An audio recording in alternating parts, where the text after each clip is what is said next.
Hi everyone! Samahan niyo naman ako ngayong Lunes dahil nga may pasok kami kaya naman gagawa ako ng baon para sa sarili ko. Sino pa bang gagawa ng baon para sa akin ba kundi ako lang? Cheers! Galingan mo na magana! Galingan mo magluto! Hindi ka nag-i-ipon!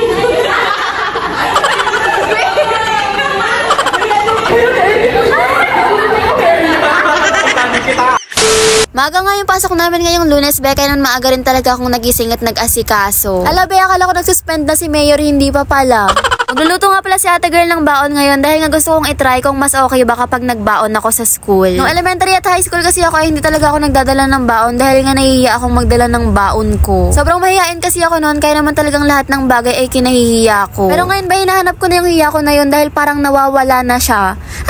Pero ayan, bago nga ako magluto, sinuot ko na nga muna tong uniform ko. Naisip ko kasi na medyo matagal talaga kapag nagluluto, kaya naman baka maubusan ako ng oras mamaya. Tapos ayan, pagtapos nga mag-uniform ni ate girl, binuksan ko na nga tong kalan para nga makapagluto na tayo ng baon natin for today. Kinamay-kamay ko na nga rin dahil nga sobrang nagmamadali na talaga ako dyan at isa pa ako lang rin naman ang kakain niyan.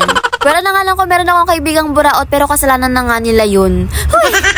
Para nga sa babaunin ko ngayon ay naglagay nga lang ako ng tinapay at butter sa kawali para nga maging toasted bread siya. Nagiwan na nga rin ako ng hotdog dahil nga ito talaga yung pambansang baon ng bayan. Hala! Sa sobrang pagmamadali nga ni ate girl ay hindi na ako nakagamit ng chopping board.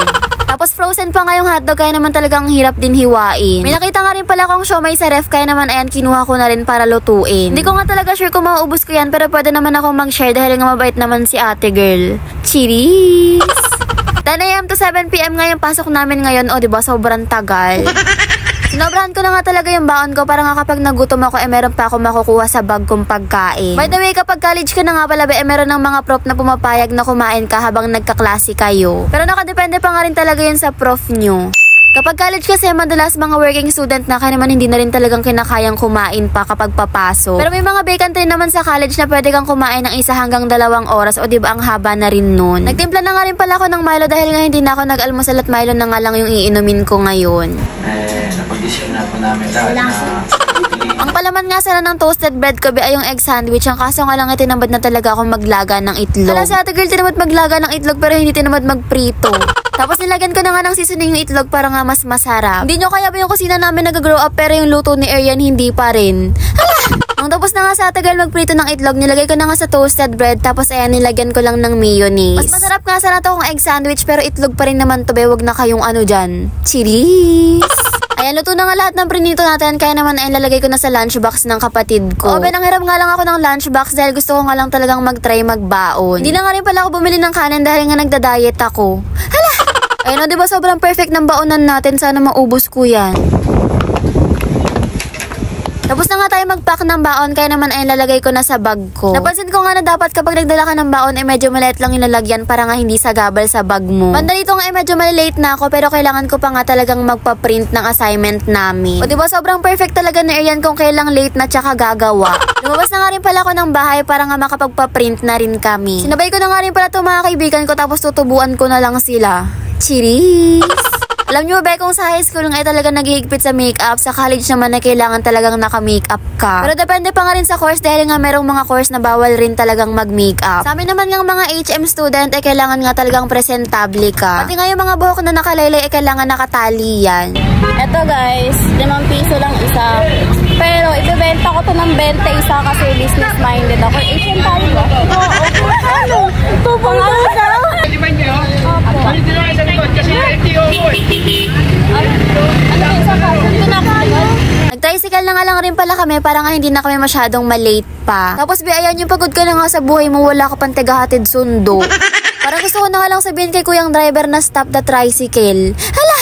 Pero masaya nga rin kapag nasa likod ako ng tricycle dahil nga nakikita ko rin yung ibang tao na nag-hassle din. Yung mga nakikita nga akong driver, mga estudyante rin, tapos yung iba naman ipapasok pa lang sa work nila.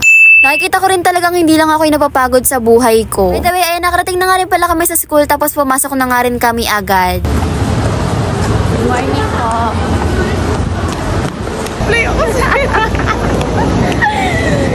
Akala ko nga talaga late na kami pero wala pa nga raw yung prof namin dahil nga pagsusukatin pa kami para sa uniform naming bago. Nung bababa na nga sana kami para makapagsukat ay nakasalubong ko nga tong mga senior high na nakafollow daw sa atin.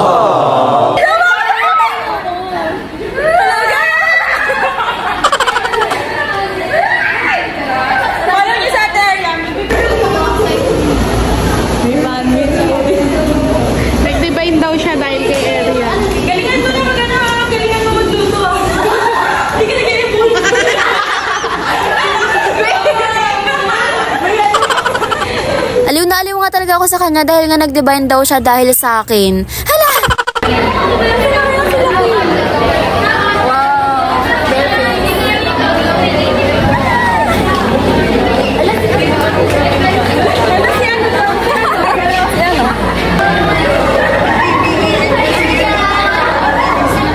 Panoorin nyo na nga lang be dahil nga nagkukulitan kami ng mga senior high dito dahil nga nagsabay yung pasok namin. Magdadabog na sa area.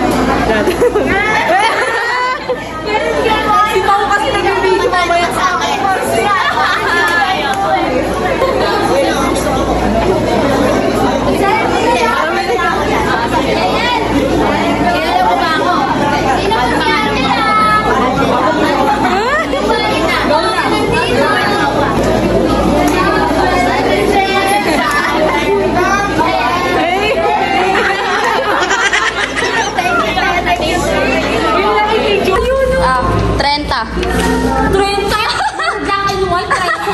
Ay, okay, Jenny. O, 20 na lang yan. O. Ano, lugi ka pa sa 20. Naghirap kami dyan. Kinamamayaan nga rin pala ay kinuha ko na yung ID ko na nakumpis nung nakaraan pa. Nakuha ko na. Guys, yung ID ko na-miss ko siya. Guys, after ilang months ngayon lang niya nakuha yung ID niya. Wala pa na ako ng sobra. Nakita din kita.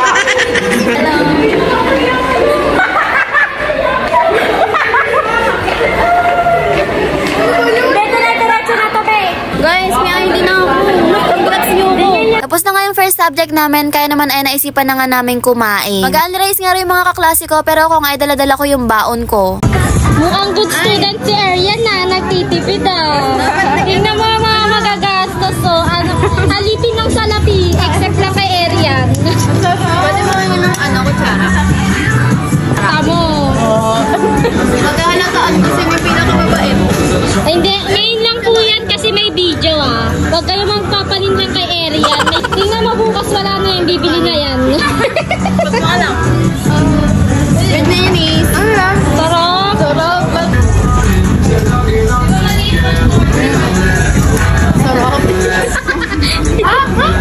Yun lang naman ba, thank you nga pala sa mga high school student na nakapollow daw kay Arian. Sarap nga talagang magdala ng baon dahil nga tipid, ang kaso nga lang ang bigat din sa bag. Gabi na nga rin pala kami nakauwi kaya naman sobrang dilim na rin dito sa school namin, parang haunted school na siya. Ano ba to? Ano? Horror story. Haunted school. Dilim. Yun lang, palike, follow, and share nga pala ng page ko. Thanks for watching!